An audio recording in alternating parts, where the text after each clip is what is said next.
Olá, eu sou a Lola e hoje eu vim falar porque eu não gosto de fazer atendimentos, consultas de uma pergunta só. Porque isso já causou um pouco de, digamos, problemas.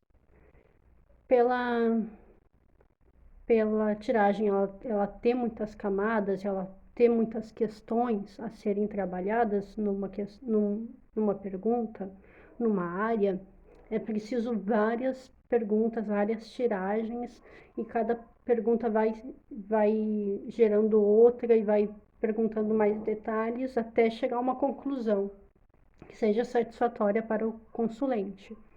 Então, atender uma pergunta é muito difícil, é muito ruim.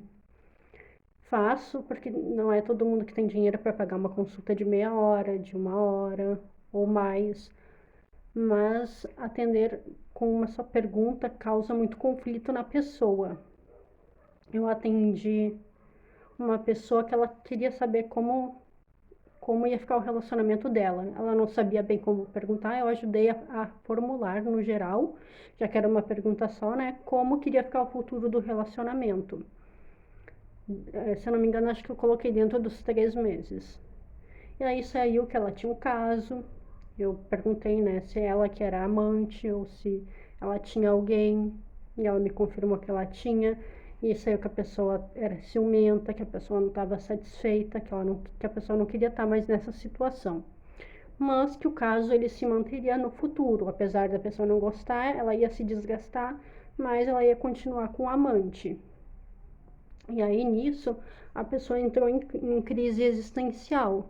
Aí ela queria saber daquela tiragem ali que só perguntou sobre o futuro, ela queria que eu conseguisse responder se ela deveria largar o marido ou se ela deveria largar o amante, se ela deveria ficar com o marido ou ficar com o amante, com quem que ela deveria ficar.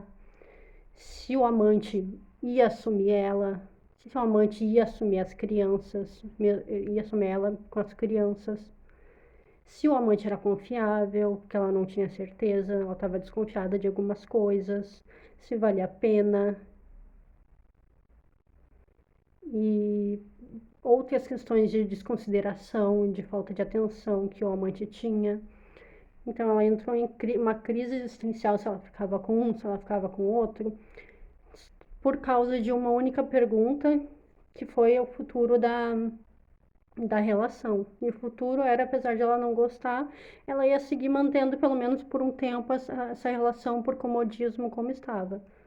Agora teria que ter tirado uma carta para conselho, como eu falei para ela, teria que ter tirado uma carta para conselho, uma carta para ver sobre o amante, uma carta para ver sobre o marido, uma carta para ver sobre qual dos dois seria uma melhor opção, comparar, né, as duas, tirando do marido e do amante, dá para ela ter uma base para ela decidir qual ali em características é melhor, ver se ela, caso ela opte pelo amante, se o amante vai assumir, se o amante vai ser legal para as filhas, se o amante não vai trair, várias questões ali muito complexas para serem resolvidas com apenas uma pergunta. Então, por isso eu jogo, porque é uma demanda do consulente, mas eu não gosto de tirar uma pergunta só, porque gera muita crise existencial, muita ansiedade na pessoa. Então eu gosto ali de no mínimo meia hora, que daí dá para tirar pelo menos umas 10 perguntas, 8 a 10 perguntas sobre a questão e a pessoa já sai mais resolvida do que ela vai fazer na vida, do que uma única pergunta que gera 20 outras dúvidas. Ok? Então esse foi a pergunta de hoje. Axé.